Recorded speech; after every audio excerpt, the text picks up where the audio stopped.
ত্রিপুরা টেটের বাংলা ক্লাসে আবারও স্বাগত জানাই আপনাদের। তো আজকের ক্লাসে আমরা ডিসকাস করব অতি গুরুত্বপূর্ণ কয়েকটি প্রশ্ন।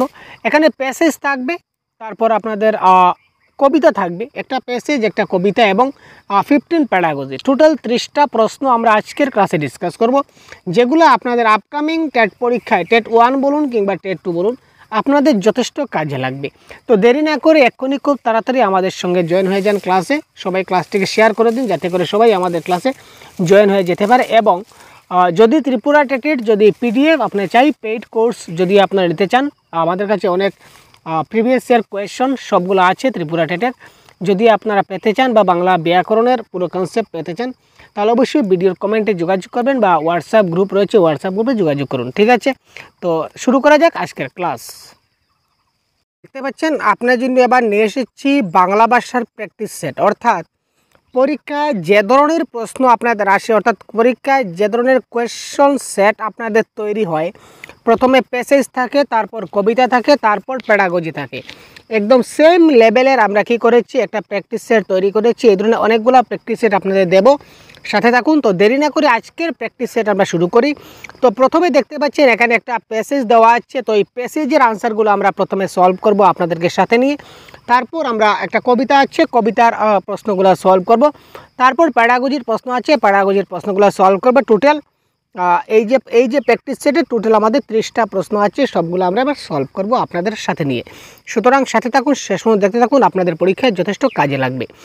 তো প্রথমে একটা প্যাসেজ আছে, আমরা প্রথমে সচরাচর আমরা যে কনসেপ্টের কাছে বলে থাকি বারবার, যে প্রথমে আমরা কি করব না, আমরা প্যাসেজটা পড়ব না, আমরা ডাইরেক্ট চলে যাব প্রশ্নতে। তো এখানে দেখুন একটা শূন্যস্থান পূর্ণ দেওয়া আছে, সত্য যাহা তাহা ড্যাশ, তাহা কখনো ড্যাশ নহে, তাহা একটা ড্যাশ মাত্র। এই ড্যাশে কি বসবে? এই যে সত্য যাহা তাহা কখনো, এই লাইনটা কোথায় আছে আমাদেরকে এবার একটু খুঁজতে হবে। দেখুন, এই দেখুন, এবার দেখুন, সত্য যাহা তাহা অদৃশ্য, তাহা কখনো ইন্দ্রিয় গ্রাহ্য নহে, তাহা একটা ভাব মাত্র। অর্থাৎ অদৃশ্যর জায়গাতে একটা ড্রেস ছিল, ইন্দ্রিয় গ্রাহ্যের জায়গাতে একটা ড্রেস আছে, আবার ভাবের জায়গাতে একটা ড্রেস আছে। তো আমার কারেক্ট আনসারটা কী দাঁড়াবে ভাই? অদৃশ্য, ইন্দ্রিয় গ্রাহ্য আর ভাব, এই 3টা অপশন যেখানে থাকবে সিরিয়ালি, এটা হবে কারেক্ট আনসার। তো প্রথমে আমার ছিল কি অদৃশ্য, তাই তো, তারপর হচ্ছে ইন্দ্রিয় গ্রাহ্য, তারপর ভাব, এটা হচ্ছে কারেক্ট আনসার। এই ধরনের এত সহজ প্রশ্ন আপনাদের পরীক্ষায় আসবে, শুধুমাত্র দেখতে থাকুন খেলা কি হয়। তারপর দেখুন কোয়েশ্চন নাম্বার 2 কি বলেছে, একজন দেবতার কাছে হয়তো এ জগৎ একেবারে অদৃশ্য, তাহার কাছে আকার নাই, আয়তন নাই, গন্ধ নাই, শব্দ নাই, স্পর্শ নাই, তাহার কাছে কেবল একটা জানা আছে মাত্র। এই বাক্যটা মিশ্র বাক্য, জটিল বাক্য, যৌগিক বাক্য না সরল বাক্য? তো আপনারা যারা আমাদের বাংলা ব্যাকরণের কনসেপ্ট ক্লাসটা দেখেছেন, আপনারা অসংখ্য ধন্যবাদের সঙ্গে বলতে পারি যে আপনারা এই প্রশ্নের কারেক্ট আনসার এত সময় বুঝতে পারছেন। তো এই প্রশ্নের কারেক্ট আনসার কী হবে ভাই? খুব তাড়াতাড়ি কমেন্ট বক্সে জানান তো আমাদের যে এই প্রশ্নের কারেক্ট আনসারটা কী হতে পারে। জানি আমি যে আপনারা 100% কারেক্ট করতে পারবেন, তবু বলুন তো এই প্রশ্নের কারেক্ট আনসার কী হতে পারে। দেখুন, এই বাক্যটা হচ্ছে যৌগিক বাক্য। কারণ কি, যৌগিক বাক্যে কী থাকে? দুটা বাক্য থাকে বা দুইয়ের অধিক বাক্য থাকে, যেখানে কানেক্টিং ওয়ার্ড থাকে, যেমন ও এবং তবুও, এই ধরনের বাক্য শব্দগুলো থাকে, অর্থাৎ অব্যয় পদ দিয়ে সংযোগ থাকে। কখনো কখনো এই অব্যয়ের পরিবর্তে যে আমাদের এই যে কমা, এই কমাও কিন্তু অনেক সময় কী করে, এই বাক্যগুলোকে কানেক্ট করে। কীভাবে? দেখুন, এই বাক্যের মধ্যে একেবারে অদৃশ্য, তাহার কাছে আকার নাই এবং আয়তন নাই এবং গন্ধ নাই এবং শব্দ নাই, অস্পর্শ নেই, এটাও তো বলতে পারি, তাই তো? সুতরাং এখানে কমাটা ও কিংবা এবংয়ের কাজ করছে, যার কারণে এই প্রশ্নের কারেক্ট আনসার হচ্ছে কি যৌগিক বাক্য। গয়ে আকার ছ গাছ, এই শব্দের অর্থ কি? এখানে ক্লিয়ার দেখুন লেখা আছে, এই দেখুন, গয়ে আকার ছ গাছ। তো দেখিলাম একটা ডালপালা বিশিষ্ট উদ্ভিদ পদার্থ। এটা কি? গয়াকার ছ গাছ মানে কি? এটা হচ্ছে কি, দেখিলাম একটা ডালপালা বিশিষ্ট উদ্ভিদ পদার্থ। তো একটা ডালপালা বিশিষ্ট উদ্ভিদ পদার্থ, এখানে দেখুন কোয়েশ্চন নাম্বার 3 এর এতে দেওয়া আছে ক্লিয়ারলি একটা ডালপালা বিশিষ্ট উদ্ভিদ পদার্থ। তো সুতরাং এটা হবে এই ক্ষেত্রে আমাদের কি কারেক্ট আনসার। ঠিক আছে ভাই, তো তারপর দেখি, কোথায় এক একটা কালো আঁচড় আর কোথায় একটা বৃহৎ বৃক্ষ? এখানে কালো এবং বৃক্ষ শব্দ দুইটা যথাক্রমে কি? Question number 4।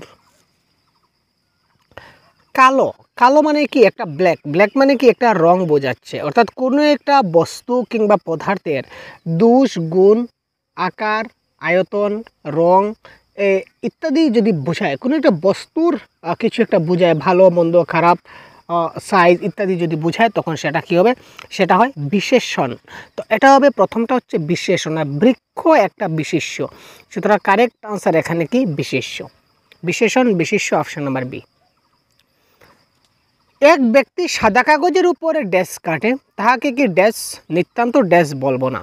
এটাও কিন্তু এখানে শূন্যস্থানপূর্ণ। এটা আমাদের পেসিজে একটু আমরা খুঁজবো আপনাদেরকে সাথে নিই। দেখুন তো কোথায় দেখেন দেখা যায়, আমরা কিন্তু আগে দেখিনি ভাই, তাই একটু সময় লাগছে। আপনাদেরকে সাথে নিয়ে খুঁজছি তো, তাই একটু সময় লাগছে। দেখুন, ব্যক্তি সাদা কাগজের উপরে হিজিবিজি কাটে, তাহাতে কি আমরা নিতান্ত অকর্মণ্য বলিব না? উপরে কি কাটে? হিজিবিজি কাটে, তাহাতে কি আমরা নিতান্ত অকর্মণ্য বলিব না? উপরে কি করে? হিজিবিজি কাটে, তাহাকে কি আমরা নিতান্ত অকর্মণ্য বলিব না? Option number A. এক ব্যক্তি সাদা কাগজের উপর হিজিবিজি কাটে, তাহাতে কি আমরা নিতান্ত অকর্মণ্য বলবো না? এটা কোয়েশ্চেন নাম্বার 5-এর কারেক্ট আনসার। এবার হয়ে যাবে কি? আমাদের অপশন নাম্বার এ হবে এক্ষেত্রে কারেক্ট আনসার। এ ভাষায় বলিলেও হয়, অভাষায় বলিলেও হয়। এ ভাষায় বলিলেও হয়, অভাষায় বলিলেও হয়। এই বাক্যটা উপরের বাক্যটির সঙ্গে সংগতিপূর্ণ নিচের কোন বাক্যটা? Question number 6। এ ভাষায় বললে ঠিক হবে, কিন্তু অভাষায় সন্দেহ আছে, মোটেই না। এখানে বলেছে কি? এই ভাষায় যদি বলি তবুও কারেক্ট, আর এই ভাষায় যদি বলি তবুও কারেক্ট। তো এ ভাষা বা অভাষা উভয় উপযুক্ত নয়, এটা ভুল। এ ভাষায় বলা অসঙ্গতি থাকলে এটা না, correct answer option number D. এখানে কি বলেছে প্রশ্ন ভালো করে বুঝুন। এ ভাষা, মনে করুন এ একটা ভাষা, এ একটা ল্যাঙ্গুয়েজ, তো এই ল্যাঙ্গুয়েজে যদি কথা বলি তাহলে ঠিক হবে। আর ও আরেকটা ভাষা, এখানে বলেছে ও, এটা আরেকটা ভাষা।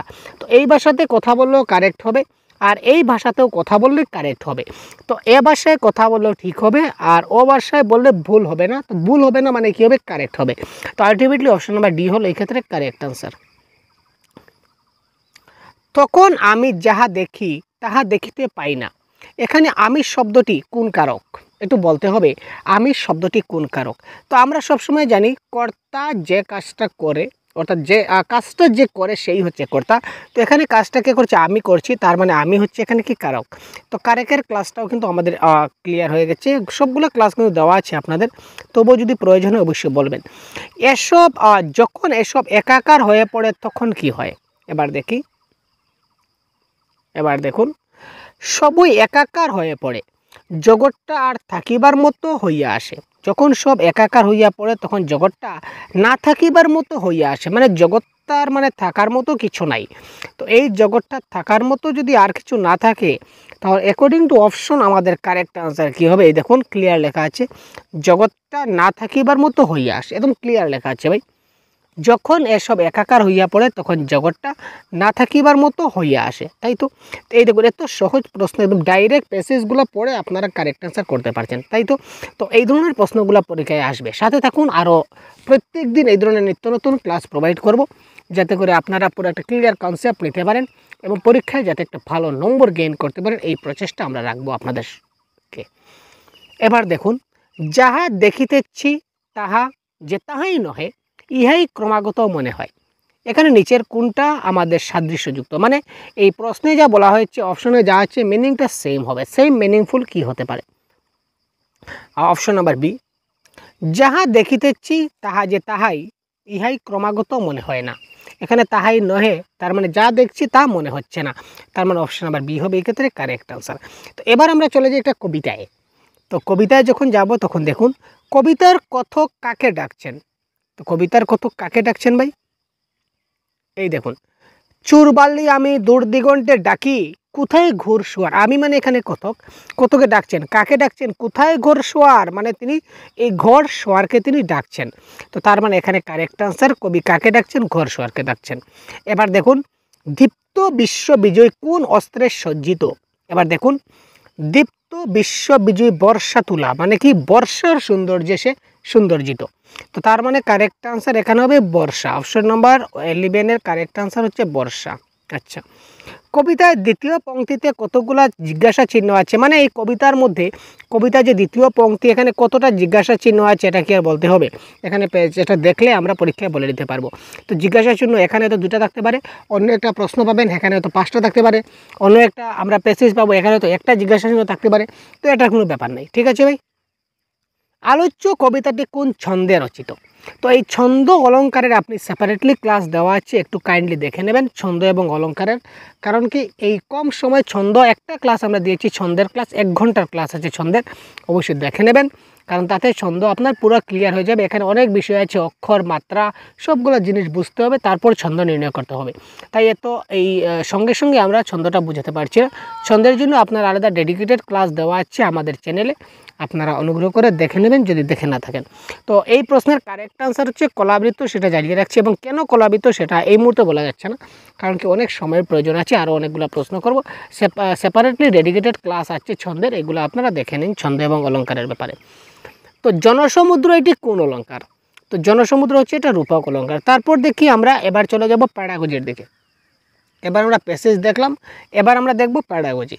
তো দেখুন প্যাডাগজির যে প্রশ্নগুলো আছে 16 থেকে আমরা প্রশ্নগুলো সলভ করব। দেখুন পড়ার সময় কোয়েশ্চেন নাম্বার 16 কি বলেছে কি, তো প্যাডাগজির প্রশ্নগুলো কিন্তু আপনারা আমাদের সঙ্গে সঙ্গে করবেন। তাই তো পড়ার সময় নিচের কোন ব্যাকরণিক উপাদান ছাত্রছাত্রীদের একটি বাক্য অথবা পাঠের বিভিন্ন অংশের মধ্যেকার সম্পর্ক বুঝতে সাহায্য করে? পড়ার সময় কোনো ব্যাকরণিক উপাদান ছাত্র বিভিন্ন বাক্য বা পাঠ, অর্থাৎ 2টা বাক্য আছে, তো 2টা বাক্যের যে মধ্যেকার সম্পর্ক বোঝাতে সাহায্য করে। যেমন রাম ভালো ছেলে, যদু ভালো ছেলে। তো এখানে যে রাম ভালো ছেলে, যদু ভালো ছেলে, মধ্যেখানে কোন জিনিসটা বুঝালে এই 2টা বাক্যকে আমরা এক করতে পারি বা মধ্যেকার অংশটা বুঝতে পারি? তো এটা কারেক্ট আনসার আমাদের হবে কি সর্বনাম হবে এক্ষেত্রে কারেক্ট আনসার। যেমন ও এবং এই শব্দগুলো আমরা কী করি, কানেক্টিং ওয়ার্ড, এই শব্দগুলো দিয়ে আমরা কী করতে পারি, তার এই যে 2টা বাক্যের মধ্যে মিলটা আমরা বের করতে পারি, মধ্যেকার অংশটা আমরা মিলাতে পারি, ঠিক আছে। এবার দেখি নিচের কোন বাক্যটি সাংগঠনিক রূপে সঠিক? সংকেত দেওয়া আছে কি, বাসের পিছনে যে ছুটছিল তার কথা ভাবুন। অর্থাৎ একজন ব্যক্তি বাসের পিছনে ছুটছে, মানে বাসের পিছন পিছন দৌড়াচ্ছে, তার কথা ভাবতে হবে। বাক্যটার সাংগঠনিক রূপে কোন বাক্যটা সঠিক হবে? কোয়েশ্চেন নাম্বার 17 এটা আমাদের দেখতে হবে। তো বাসের কোয়েশ্চেন নাম্বার 17 কারেক্ট আনসার কি হলো, বাসটির পিছনে ছুটতে গিয়ে লোকটার মোবাইল, এখানে মোবাইল কোনো উল্লেখ নাই। কপাল ঘেমে গেল, এটাও কোনো উল্লেখ নাই। অন্য কেউ লোক তাকে ডাকলো, এটারও কিন্তু আমরা কোনো উল্লেখ দেখতে পাচ্ছি না, এটা হবে না। সুতরাং কারেক্ট আনসার হচ্ছে বাসের পিছনে ছুটতে ছুটতে লোকটা পড়ে গেল, ঠিক আছে। নিচের বিবৃতিগুলির মধ্যে কোনটা শ্রবণগত আচরণ অর্থাৎ লিসেনিং বিহেভিয়ারের বর্ণনা দেয় না? অর্থাৎ নিচের মধ্যে কোন এখানে 3টা আছে যেগুলো লিসেনিংয়ের কথা বলে বা শ্রবণের কথা বলে, শুধুমাত্র একটা বাক্য আছে যেটা কি করে না ভাই, লিসেনিং বা শ্রবণের কথা বলে না। তো এখানে কোনটা শ্রবণের কথা বলে না এটা আমাদের বের করতে হবে। তার আগে আমরা বের করি যে কোনগুলা শ্রবণের কথা বলে। কোয়েশ্চেন নাম্বার 18, মনোযোগ সহকারে শুনলে শ্রোতা বক্তার কার্যাবলী সম্পর্কে পূর্ব অনুমান করতে পারে 100%। আপনি যদি কোনো একটা জিনিস খুব ভালো করে যদি শুনুন, তাহলে কি বলছি, যেমন আমি এবার কি বলছি, যদি আপনি মনোযোগ সহকারে শুনুন তাহলে আপনি অবশ্যই কি করবেন, আপনি অবশ্যই যে মনোযোগ সহকারে আপনি যেটা শুনবেন এটা অনুমান করতে পারবেন যে আপনি মানে আমি কি বলতে চাচ্ছি বা বুঝতে চাইছি আপনি বুঝতে পারবেন, ঠিক আছে। মানুষ নির্বাচিত কথা শুনতে এবং এমনকি অপ্রত্যাশিত অবাঞ্ছিত কথা সময় কান বন্ধ রাখতে পারে, ঠিক আছে। আমরা যখন অবাঞ্ছিত কথা কেউ যদি বলে তার কথা যদি আমরা শুনতে ইচ্ছা না হয় তো আমরা কান বন্ধ করে, অনেক সময় বলি না যে তুই খালি চিৎকার চেঁচামেচি করিস, আমি কানটা বন্ধ করছি, এইভাবে আমরা কানটা বন্ধ করতে পারি, এটাও শ্রবণের সঙ্গে সম্পর্কিত। যাবতীয় যোগাযোগের অন্তত অর্ধেক অংশ অধিকার করে থাকে শোনা, ঠিক আছে ভাই। অর্থাৎ শ্রবণের মাধ্যমে আমরা যাবতীয় যোগাযোগ কানেক্টিভিটি করতে পারি কীভাবে, অর্থাৎ কেউ যদি আমাকে যদি কিছু বলে তাহলে আমি কি করতে পারি, কেউ যদি কোনো কিছু বলে সেটা আমি কি করে শুনবো, শ্রবণের মাধ্যমে আমি শুনবো, ঠিক আছে।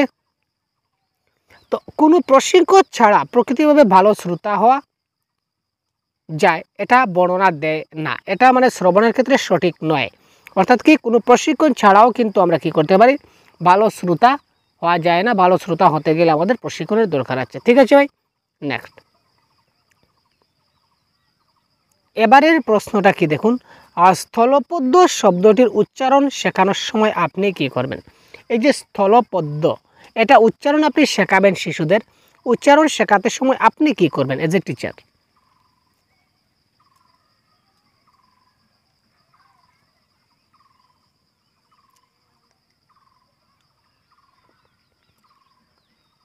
অন্যতম পন্থা হিসাবে বাংলা ভাষার অনুরূপ একটি শব্দ ব্যবহারের জন্য শিক্ষার্থীদের উৎসাহিত করবেন। শব্দটির অর্থ নিজে জেনে শিক্ষার্থীদের জানাবেন। অভিধান শিক্ষার্থীদের বলবেন যে শব্দটা দেশি নয়। উচ্চারণ অভিধান ব্যবহার করবে এবং শিক্ষার্থীদের শোনার জন্য শব্দটি মুখে বলবেন।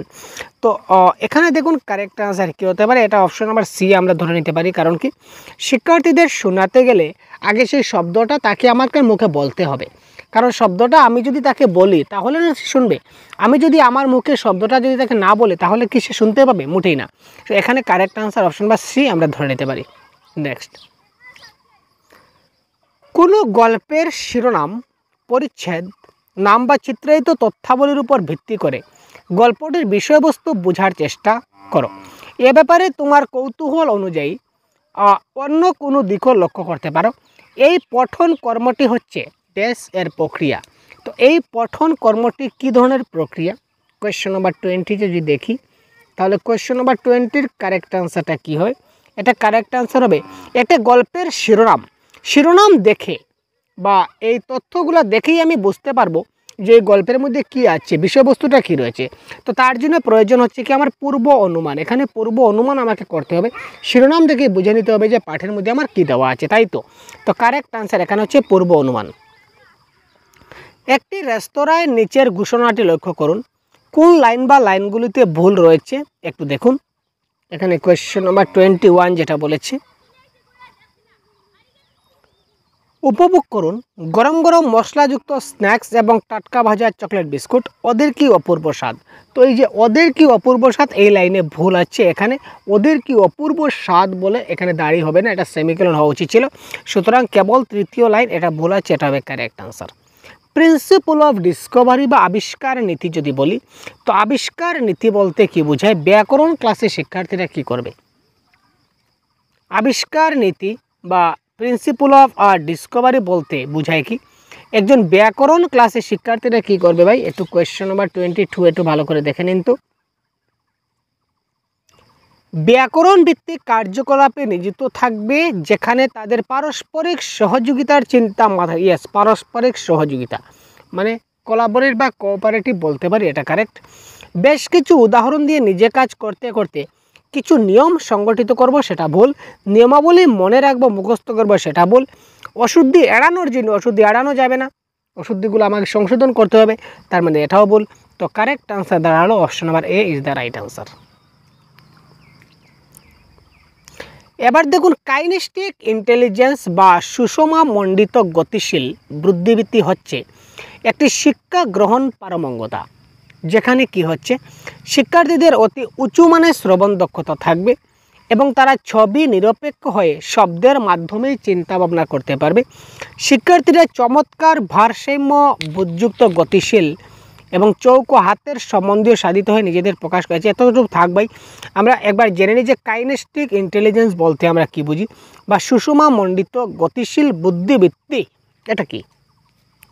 তো এটা হবে কাইনেস্টিক মানে আমাদের শারীরিক একটা সম্পর্ক থাকতে হবে, যার ফলে তার চোখ এবং হাতের সমন্বয় সাধিত হয়ে নিজেদের প্রকাশ করতে পারছে কিনা। অর্থাৎ আমি যদি বলি যে উপরের দিকে দেখো বলতে আমার চোখ এবং হাত দিয়ে উপরে ইশারা করছি, চৌকের পুঁতিটা বা চোখটা আমার সঙ্গে সঙ্গে উপরের দিকে যাচ্ছে কিনা না, এটা লক্ষ্য করতে হবে। এটা হচ্ছে কি কাইনেস্টিক ইন্টেলিজেন্স। তো এক্ষেত্রে কারেক্ট আনসার অপশন বি হবে কারেক্ট আনসার। কোনো শিক্ষার্থীর নির্দিষ্ট যে শিক্ষতা অর্থাৎ স্পেসিফিক একাডেমিক যে অ্যাপটিটিউড এর অন্তর্গত পর্যবেক্ষণ কোনটি। একটা স্পেসিফিক একাডেমিক অ্যাপটিটিউড বলতে আমরা কি বুঝি, অর্থাৎ কী ধরনের পর্যবেক্ষণ। কোয়েশ্চন নাম্বার 24 বলেছে কি ভাই, প্রত্যাশিত, অপ্রত্যাশিত এবং কখনো কখনো বোকার মতো উত্তর দেওয়া। বোকার মতো উত্তর দেওয়া তো হয় না ভাই। অন্যের দক্ষতা এবং পারঙ্গমতা বুঝতে সাহায্য করা শারীরিক গঠনের অধিকারী না। এটা হচ্ছে পছন্দের বা আগ্রহের ক্ষেত্রগুলোকে দীর্ঘস্থায়ী মনোসংযোগ ক্ষমতা আছে। অর্থাৎ যে বিষয়ে আমার মনোযোগ আছে, যে বিষয়ে আমার ইন্টারেস্ট আছে, যে বিষয়ে আমার আগ্রহ আছে, ওই জিনিসটা যদি ভালো করে শেখা যায় তো ওই জিনিসটা আমার ভালো মতে আমার কাছে চিরস্থায়ী হয়ে থাকবে। ঠিক আছে ভাই, চিরস্থায়ী হয়ে থাকবে। নেক্সট, পূর্ব অভিজ্ঞতার উপরে প্রকৃষ্ট যোগাযোগ স্থাপনের যে নির্ভরশীলতা তাকে আমরা কি বলবো? পূর্ব অভিজ্ঞতার উপরে যে প্রকৃষ্ট যোগাযোগ স্থাপন, এই স্থাপনের যে নির্ভরশীলতা এটাকে আমরা কি বলবো? অর্থাৎ পূর্ব অভিজ্ঞতা মানে প্রিভিয়াস এক্সপিরিয়েন্স। ঠিক আছে, তো প্রিভিয়াস এক্সপিরিয়েন্সের মাধ্যমে আমরা কি করব? যোগাযোগ স্থাপন করব। এটাকে আমরা কি বলতে পারি? খুব তাড়াতাড়ি কমেন্ট করুন তো। এটাকে বলা হয় কি, মনে রাখবেন, এটাকে বলা হবে ট্রান্সফার অফ লার্নিং। ঠিক আছে ভাই, এটাকে বলা হবে ট্রান্সফার অফ লার্নিং। দক্ষতা বিবর্ধনের জন্য উদ্দীপনাকে কাজে লাগানো হয় এবং একটি শিক্ষণ পদ্ধতি হচ্ছে পাঠ পরিকল্পনা, ব্যাখ্যা, বিশ্লেষণ, আবৃত ভিডিও দর্শন, অনুপুঙ্খ শিক্ষণ না ক্লাস লেকচারের ভালো নোট গ্রহণ। তো এটা কারেক্ট আনসার কী হবে? কোয়েশ্চন নাম্বার 26, এটা কারেক্ট আনসার হবে। এটাকে বলা হয় কি, দক্ষতা বিবর্তনের জন্য যে উদ্দীপনাকে কাজে লাগায় এটাকে বলা হয় মাইক্রো টিচিং। ঠিক আছে, ভালো লেকচারে নোট গ্রহণ হয় না, ভিডিও দর্শন হচ্ছে না, লেসন প্ল্যানিং এখানে কাজে লাগছে না। তো দক্ষতা বিবর্তনের জন্য যে উদ্দীপনাকে আমরা কাজে লাগাবো এটাকে বলা হয় মাইক্রো টিচিংয়ের মাধ্যমে আমরা তাকে শিক্ষণ দেব। অবাধ লিখন বা নির্বাধ লিখন বা অবাধ লিখন অর্থাৎ ফ্রি রাইটিং, মস্তিষ্ক আন্দোলক ব্রেন স্টর্মিং, একীকরণ মানে ক্লাস্টারিং এবং ভাবনার মানচিত্রকরণ মানে আইডিয়া ম্যাপিং, এই রচনা প্রক্রিয়া কোন স্তরটা সবচেয়ে বেশি গুরুত্বপূর্ণ? Question number 27। যখন আমরা ব্রেন স্টর্মিং করব বা সবগুলাকে একত্রিত করব বা আইডিয়া ম্যাপিং করব বা ফ্রি রাইটিং করার ক্ষেত্রে, তো এই ক্ষেত্রে কোন স্তরটা সবচেয়ে গুরুত্বপূর্ণ? একটা জিনিস দেখুন তো, এখানে ফ্রি রাইটিং বলতে হচ্ছে আপনার যা মনে হবে তা লিখবেন। ফ্রি রাইটিং মানে আমার যা মনে হলো তা আমি লিখলাম। আর ব্রেন স্টর্মিং মানে কি, কী লিখবো সেটা নিয়ে চিন্তা করা। আইডিয়া ম্যাপিং হচ্ছে কি, আমি কি লিখবো সেটা নিয়ে আইডিয়া মনে মনে গ্রহণ করা। তো লিখনের পূর্বে আমাকে কোনো একটা, যদি আমাকে বলা হয়, আমাকে যদি বলা হয় যে স্যার আপনি এই যে আমরা কিভাবে সিটেট পরীক্ষায় একটা ভালো নম্বর পেতে পারি, এই ব্যাপারে আপনি কিছুটা লিখে আমাদেরকে দিন, যাতে আমরা পরে বুঝতে পারি যে সিটেট পরীক্ষায় বা বিভিন্ন টেট পরীক্ষায়, ঝাড়খণ্ড টেট, ত্রিপুরা টেট পরীক্ষায় আমরা কী করে একটা ভালো নম্বর আমরা পেতে পারি।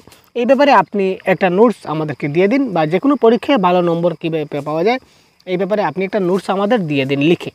তো এই জিনিসটা হচ্ছে ফ্রি রাইটিং, আমার যা ইচ্ছে তা লিখবো, তাই তো আপনি আমাকে স্বাধীনতা দিয়েছেন, আমি আমার মতো করে লিখবো। তো আমি আমার মতো করে লিখতে গেলে আমাকে আগে ব্রেন স্টর্মিং করতে হবে, অর্থাৎ কি আমার আগে আমায় মাথায় খেলাতে হবে যে আমি কী লিখবো, তাই তো। তো এই প্রি রাইটিং যে স্টেপ, এই যে স্টেপ যেটা স্তর প্রি রাইটিং অর্থাৎ লিখনের আগে আমাকে জিনিসটা চিন্তা করতে হবে যে আমি কী লিখবো, তাই তো।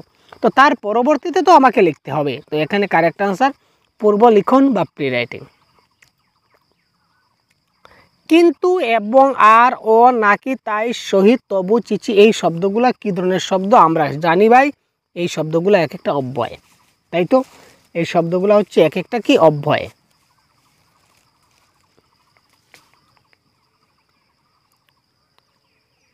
লিখন কর্ম সম্পাদনের সবচেয়ে কাঙ্ক্ষিত ধারাক্রম কোনটি? যখন আমরা লিখন করব, রাইটিংয়ের স্টেপগুলা, তো প্রথমে আমরা কি করব? ডাটা কালেকশন করব, তারপর ডাটাগুলোকে ক্রমবিন্যাস করব, তারপর একটা ড্রাফট বানাবো, তারপর দ্বিতীয় ড্রাফট বানাবো, তারপর আমরা এডিটিং করব, সম্পাদনা করব, তারপর আমরা একবার রিভাইজ করে নেব, তারপর আবার কি করব? ফাইনাল জাজমেন্ট করব। তো আপাতত কারেক্ট আনসার হচ্ছে এটা, তথ্য সংগ্রহ, ক্রমবিন্যাস, খসড়া নির্মাণ, দ্বিতীয় খসড়া নির্মাণ। এবার দেখুন, কোনো ভাষা শিক্ষার ক্লাসে সাহিত্য পাঠ আমাদের ছাত্রছাত্রীদের কি করে? Question number 30। ভাষা শিক্ষার ক্লাসের সাহিত্য পাঠ যদি হয় তো এটা ছাত্রছাত্রীদের কোনো সংস্কৃতির পক্ষে পরিচয় ঘটায় না কেন হবে ভাই? সংস্কৃতির সঙ্গে পরিচয় ঘটাতে হবে। পুরাতন শৈলীর সঙ্গে পরিচয় ঘটায় তা নয়। দুরূহ শব্দ বলতে কিছু নয়। কারেক্ট আনসার হচ্ছে অপশন নাম্বার বি, ভাষার মান্যতাপ্রাপ্ত বৈচিত্র্য পরিধির সঙ্গে পরিচয় ঘটাবে। ঠিক আছে ভাই, অর্থাৎ ভাষার যেটা আমরা যে সাহিত্য পাঠ করব তার বৈচিত্র্য পরিধির সঙ্গে পরিচয় ঘটাবে। ঠিক আছে ভাই, তো এই ছিল আজকের ক্লাস। টোটাল 30টি প্রশ্ন ডিসকাস করলাম। তো এই 30টা প্রশ্নের সম্পূর্ণ আনসার কি এবং পিডিএফ আমাদের যে সহজগুরু অ্যাপ আছে অ্যাপে আপলোড হয়ে গেছে। তো আপনারা সহজগুরু অ্যাপটা ডাউনলোড করতে পারেন এবং সহজগুরু অ্যাপে আপনারা সবগুলা ইনফরমেশন পেয়ে যাবেন। বা ভিডিও ডেসক্রিপশনে আপনারা টেলিগ্রাম গ্রুপ পাবেন বা আমাদের হোয়াটসঅ্যাপ গ্রুপের লিঙ্ক পাবেন। এখানে আপনারা জয়েন হয়ে যাবেন। জয়েন হয়ে গেলে আপনাদের সমস্ত ক্লাসের লিঙ্ক কিংবা কিছুটা ফ্রি পিডিএফ বা মক টেস্ট এই ধরনের ব্যবস্থা আপনারা এখানে দিতে পারবেন। ঠিক আছে, তো ভালো থাকবেন, সুস্থ থাকবেন, আমাদের সঙ্গে থাকবেন। ধন্যবাদ। জয় হিন্দ।